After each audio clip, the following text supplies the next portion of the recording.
In our new episode, we are diving into the story of Camilla, a Brazilian professional who left behind a successful career in business at two major banks to chase her dream of building a life abroad. Facing the challenge of speaking English, Camilla made the bold decision to move to Australia, where she started from scratch, taking on a variety of jobs that not only helped her learn the language, but also shaped her career. Now, with over 6 years of experience in the international education market, Camilla helps other students take the leap to pursue their dreams overseas, just like she did. Let's hear her inspiring story and the insights she gathered along the way. Welcome to a new episode of our podcast, Building Roots Abroad. Today I'm here with Camilla. Just to give some introduction from our relationship, she used to be my manager back in the days, I think 4 years ago. Let's start with Camilla introducing herself. So, hi and welcome to our new episode. Hi, Giovanna. Thank you so much for the invitation. I'm Camilla. I'm 37. I'm from Brazil. I work at Solitude, which is a migration and education agency in Australia. And by the way, it was a pleasure working with you, and I miss those days so much. Yeah, same. It was very nice. So, let's start with your life in Brazil, I think, where you started your career, I would say. I know you graduated as a marketer and communications professional, so I have here that you worked in two banks back in Brazil. How was that? How was working at two big companies as the start of your career? The banking industry, I worked with sales, so I was a bank manager. Okay. I don't know if it's bank manager that you say. Back in Brazil, you manage a portfolio of clients. So I've been always worked with sales. Okay. And it's more about sales related to services. So you did your degree in marketing and then you started working in the sales. In a very different career. Okay. That was very frustrating. Okay, yeah. So what challenges you faced in your career back in Brazil that pushed you to go and try new environments, or even to start learning English, that I know it was one of your goals? Yeah. So I was very unhappy. First thing, I was not working in what I graduated in, what I like to do. Yeah. But back there, I didn't realize careers in bank in Brazil, they have a good pay, good benefits, and I was building my life. So I think that's what kept me there. But inside, I was not happy. I started studying English back in Brazil because I wanted to shift careers. And marketing, as you know, requires you to have the language. So I started learning English back there. I think I studied English for just 1 year before I realized that I would need a deeper experience. That's so cool that you realized that just with 1 year, because some people, they study for 10 years and they're like, oh, I would never get the right, not even accent, but the right flow. So why Australia? With so many options to study English, I know it's not that close to Brazil as well. So do you remember what made you choose Australia? Was the culture, or you had connections, or... Can I be very honest? My first intention was to go to the US, of course. We all have this American dream. I had a friend back there. No, I still have my friend. She's friend since we were 8, so it's a lifetime friend. We were going through similar phase of the life. We were coming from a bad relationship. We are not happy in our careers, and then we just needed a break. Nice. So we said, let's do something. Let's travel abroad. Let's learn English. She's fluent in English, by the way. She is the one who studied 8 years. But she said, yes, let's go for the experience. So it all started with, let's have a break and travel abroad. So we wanted first US, American dream. I don't know, beaches and party. We were not that quite young. I remember, I think when I came to Australia, I was 28. 28. No, but still in your 20s. Oh yeah, 9 years ago. Wow. 9 years ago. Yeah, it's unbelievable. But yeah, and then we just decided, let's talk to a education agent, and those that we have in Brazil. And I said, okay, look, we want a break. We want to travel, meet new people, have a different experience. And then she said, okay, where do you want to go? We said, US.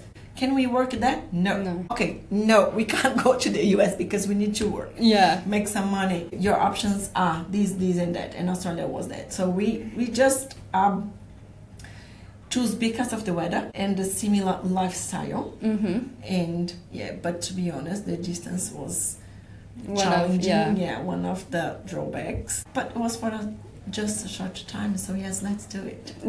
So like you kind of decided to come here for how long? It was like 6 months initially, and I had this clear in my mind, I'm coming back. Yeah, because also you had like a very like strong and big career. I would say like in bank is quite hard also to start working there, so wow. But something I had for sure, I knew for sure, I'm not going back to banking. Yeah. No, I was pretty sick, let's say. So I wanted a new start. Yeah. Let's learn some English, so then when I come back, I will figure out. Yeah, you're gonna figure it out. So what was like your initial impressions when you came to Australia? Like, because I think now that we live here, we don't see that much, but like when we are new, I know you get a lot of like, wow, this is so different. That's a very good question because I didn't have a clue about Australia. Yeah. I thought it was another US. I thought I would come to Miami or whatever. Yeah. And I got it and was like, what? First thing, I couldn't understand a single word. I couldn't communicate at all. So I realized my English was like minus. Yeah, but also the accent. English. Yeah, of course. And because of different cultures, so they all have different accents. So it's, for me, it was like, oh my gosh, what's gonna happen? I can't communicate with these people. Yeah. And I had to ask my friend to talk to you. Do everything for me because she could. She had like a more like period of learning experience, I would say. Yeah. And then yes, this, and I don't know, I just felt it's so hot and humid here, especially in Brisbane. Yeah. And I couldn't connect with Australians. The Australian community. Yes, to be honest. But I definitely connected straight away with all immigrants. Yeah, like the international students. Especially Brazilians. Yeah, of course. So, you jump into your community and you look for them straight away. So yeah, that then made me feel more home-ish. Yeah, at least, yes. Yeah. So like when you came to learn English, did you actually came to like study in an English school, or was that How was like your experience there? It was there that you found the Brazilian community, or working? How was your... First I met Brazilian people there at school. At the same level. I don't know. At the very first day, I was lost. I don't know. I couldn't understand a thing. I was probably my English was the worst at the class, because when you jump into the class, you are at the lower level, like beginner, whatever. And then as you learn, you move, and then someone else come and then this person has the worst English, and then you're like, okay, I can help. I'm not the new one. Exactly. Yeah. So. That was my experience, and then we met a lot of Brazilians, we made friends. Then the fun began.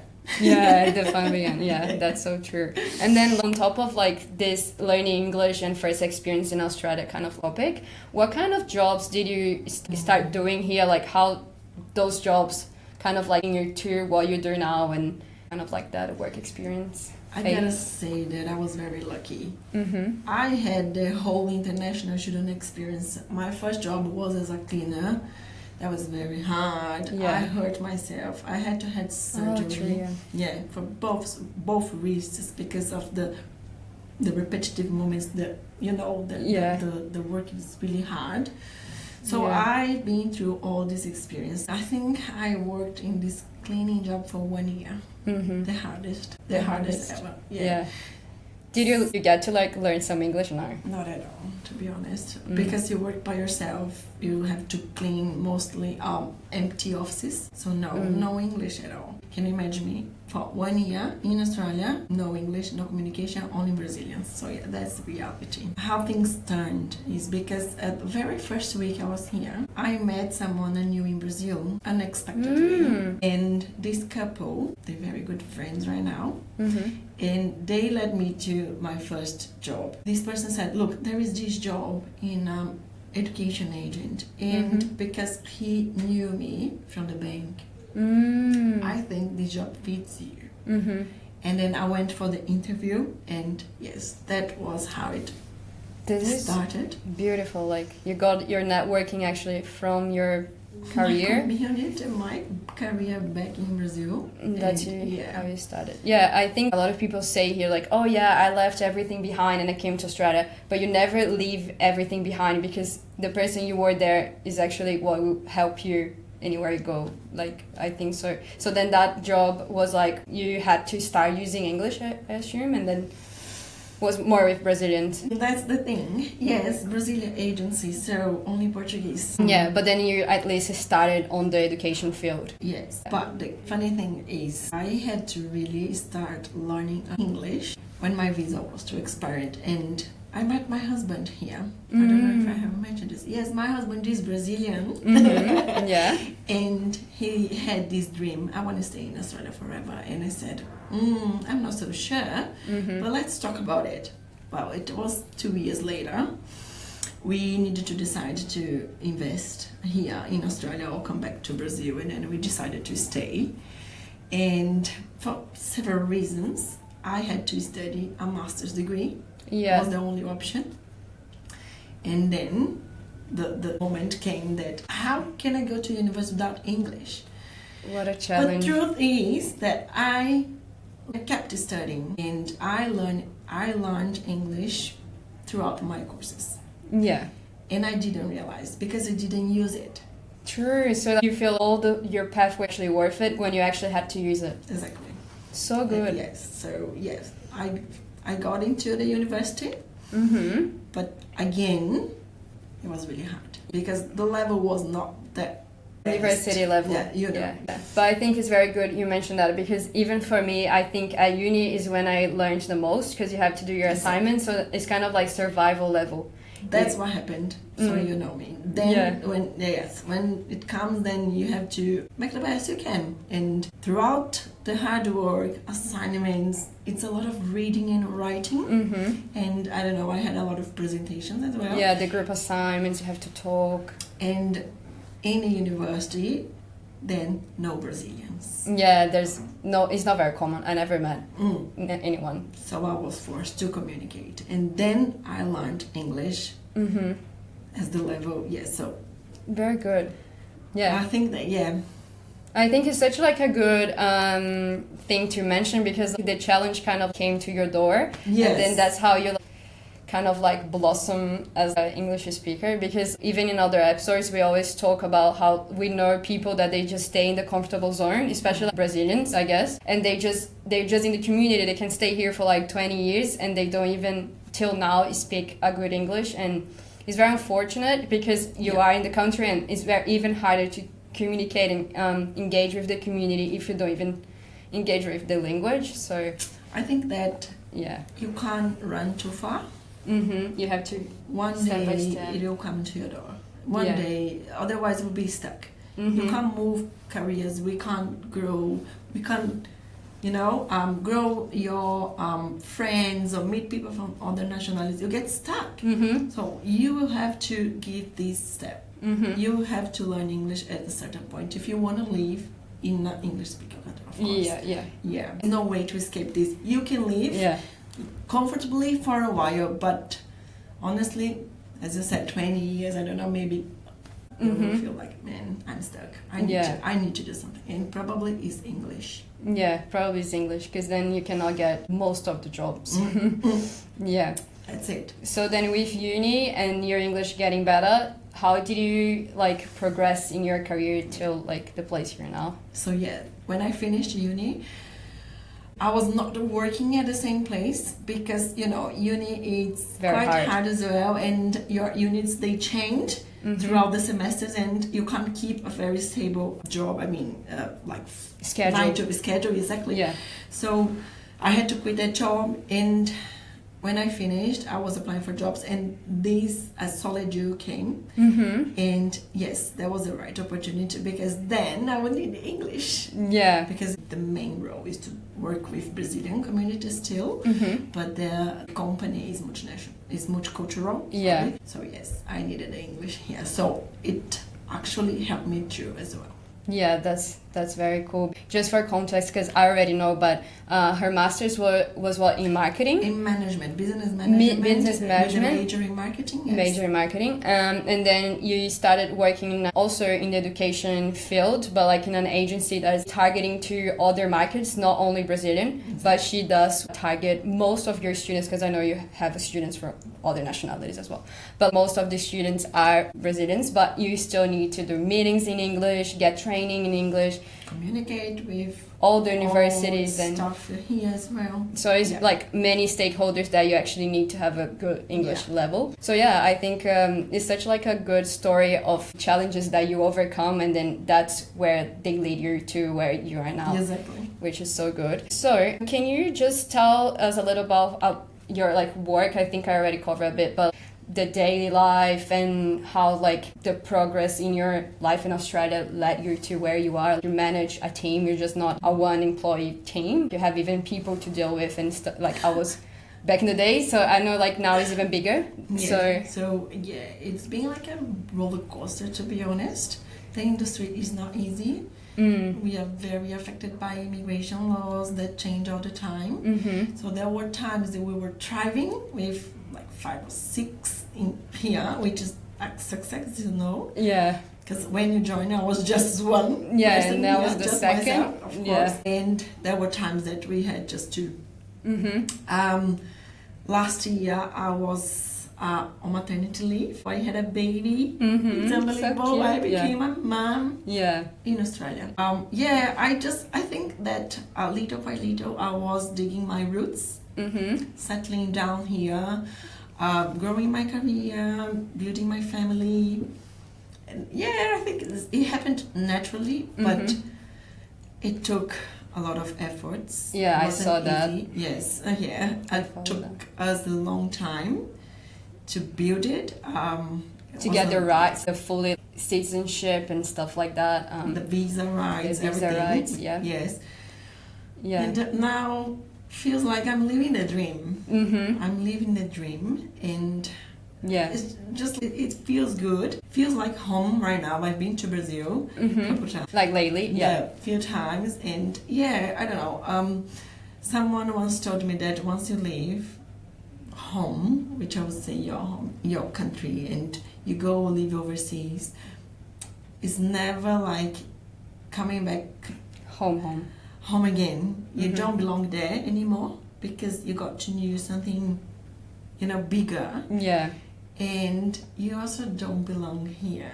So it will always be like this. Yes, this is true. But if I have to say, Australia is my home now. We still have family there, friends. But I think because the process was long and it happened gradually, we got to get the roots deeper and more stable.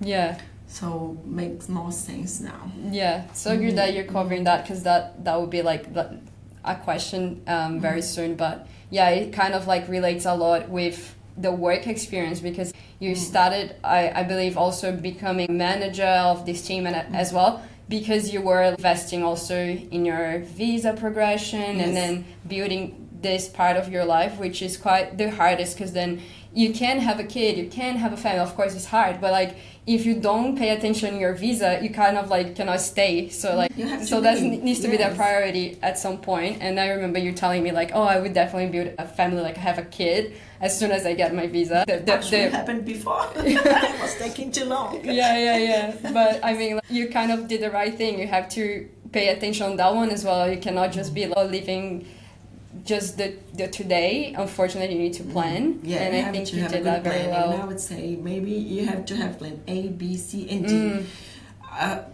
It took longer than we expected, than we wanted, and I was aging, and I said, I need to, because we did everything we could. It was in our hands. We had to wait. Yeah. It was not our decisions, immigration decision. So everything we could do, we did.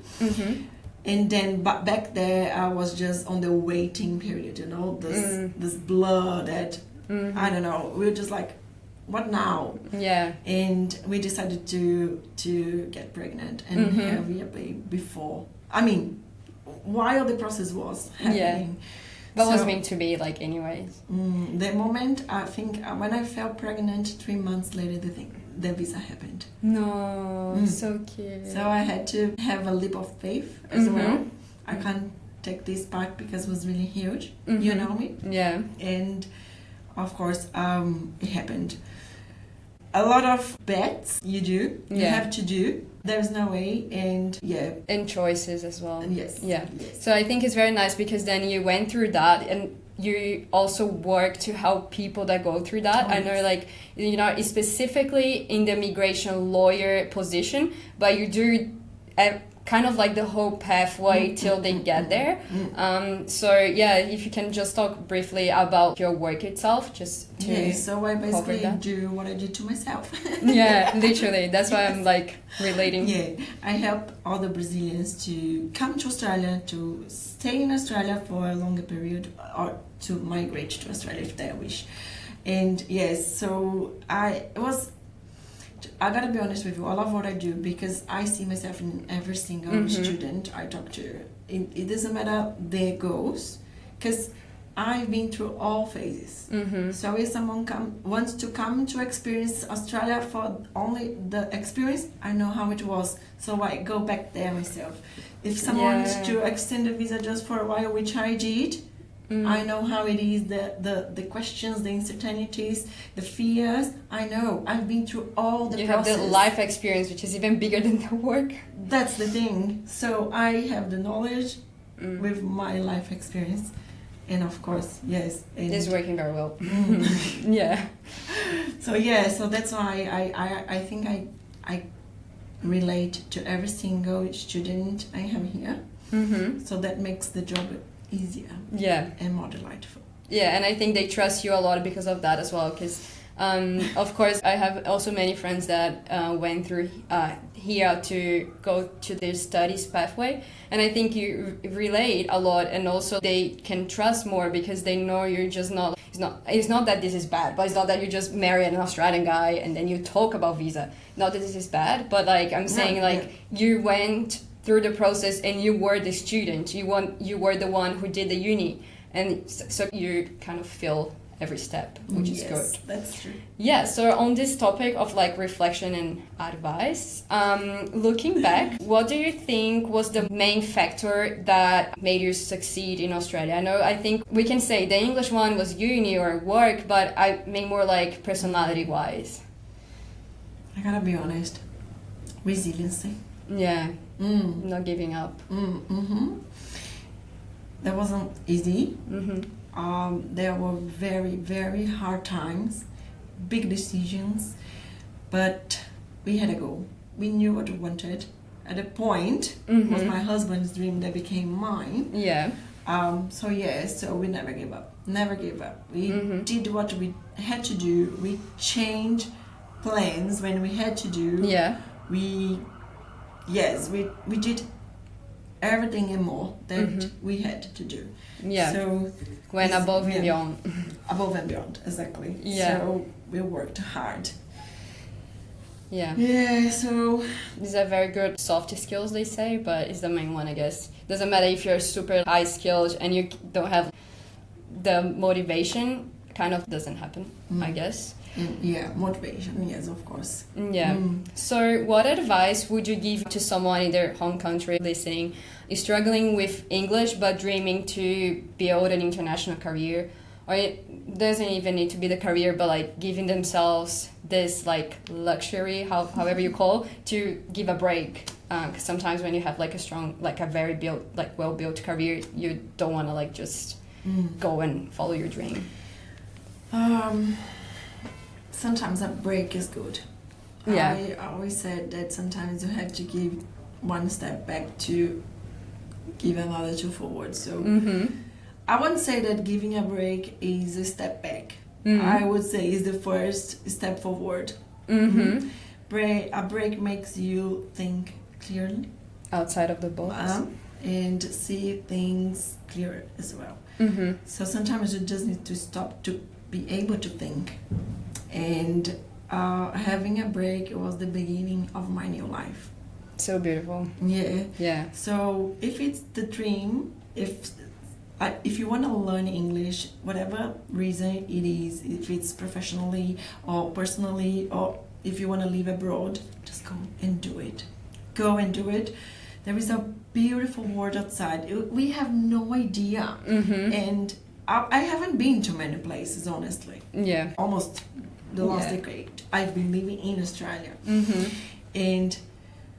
But being here, you get to know different cultures. So it feels so like true. I have been to different places. Yeah, so Thailand, all the Asia, especially this agency. The opens world for you. The world, So the world opens for you. Yeah. So just do it. Just plan, make a plan, have a good plan, even though the plan can change later. Yeah. But stick to the plan as much as you can. And yes, just allows you to live this, because honestly, you don't know what's there waiting for you. Yeah, I think it's very rarely that you're gonna regret, I guess. It will be an experience anyways. And then, yes, you're gonna learn. Yes, definitely something. Yeah, sure. And you've been like dealing with a lot of international students.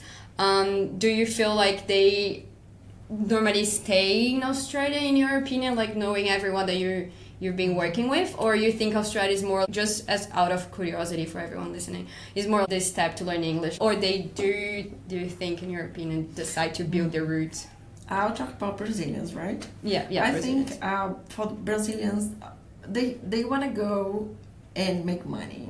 I think they have this wrong idea, this misconception that you going abroad, overseas, to another country, you're gonna make money and be rich. That's not a thing. Buy an iPhone? Yeah, that's not a thing. You're not gonna be rich. You gotta work your ass off. Yeah, you have to work a lot. And then, it's if you have a very good financial security, or even like the support, you can make some money, but otherwise, you're not gonna make money.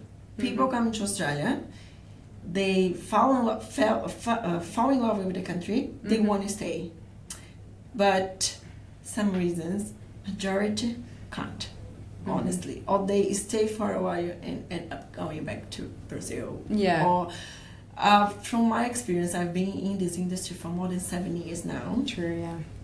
I can point less than 5 people that I know that made it. Yeah. I mean, more than 5, I would say. A lot of people from my outside work, let's say. Yeah, like you're networking like outside of work. Yeah, but yes, majority struggles because the journey it's long. Yeah. And you need to actually want it and put a lot of effort, as we've been talking. But there is no right and wrong. We talked about this many times. So it doesn't mean that they gave up. No, maybe they just realized it's not for me. It's not what I want. And family and friends, they have a lot of weight in our lives. Yeah. So it's not easy living without them. And maybe career as well. They just get what they need here and go back and build a better career, even there in Brazil or wherever they go. Yeah. So it's just but it's a very good like vision. But I would say it's majority doesn't really stay. Okay. Interesting. So then, do you think you could build your community here? I would say, because you see a lot of people living, and then I'm not sure as well if you want to talk about the Australian community as well. But how do you feel about building your roots, kind of community-wise? Because I think family-wise, of course, you build because. Also, you are where your family are, but at the same time, you built your family here. Your son, he's Brazilian, but I think he will be more Australian. You know what I mean? Like, I mean, he was born here, and so how do you feel about the community part? We managed to build a community. We have a lot of Brazilian friends, and we have Australian friends and friends from everywhere. That's good. Our main community was from church. Yeah, so, which helps a lot. It's like a big thing. Yes, but I would say many of the big friends I've made here, they came back. So it's the sad part. Struggle. Yeah. Even the friend that came with you. No, she's still here. Yeah, that's a good. Oh yeah, you have to always move because of visa, whatever. But it's so nice this is the sad part. You make friends, you build relationships, in some point they're gone. Yeah. So they feel like family, and then it's gone. It happens all the time. Yeah, it does to me as well. And I'm not here that long, like 5 years now. Yes. But yes, sadly it happened, and it will always be like that. Yeah, it will. So then, just to wrap up, kind of like the whole episode, but especially on this topic, what like building roots abroad means to you, which is like the podcast name, but also considering everything we're talking about.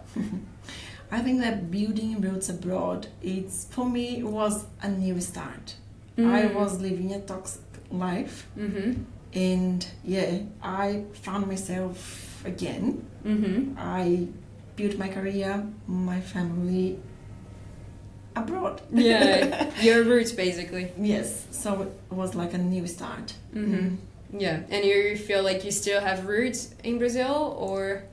I do, of course I do. Like your personality? No, not really. Personality-wise, no. I can't relate to my lifestyle there. No. But, of course, family and friends. Yeah. And the culture, food. Food, come on. No, don't start it again. It's another topic. So yes, I feel Brazilian. I am Brazilian, of course. I miss my country, I miss my culture, I miss my family, my history there. Of course, I didn't forget anything of this. Yeah. But of course, I think your episode is the like strongest in this like building roots topic, because of course you're the one that actually built 100%. Like everyone's a bit, I've been living here 10 years, but maybe it's not here. But like I think there's not much to discuss on that. It's just like nice to show this story and see like how maybe from an exchange you just like don't believe like what can happen, and I think we got so many insights out of it. And I would just want to like close the episode, but thank you very much for being here. I'm so glad with the episode. It worked very well, and everyone listening can get a lot of insights like I did in this conversation. And do you want to say anything before we close everything? No, just thank you for the opportunity. I hope my story it's nothing very special, but for me it is. Come on now. No, it is. But hopefully it can inspire other people. It does. Yeah, definitely does. So thank you guys, and see you next time.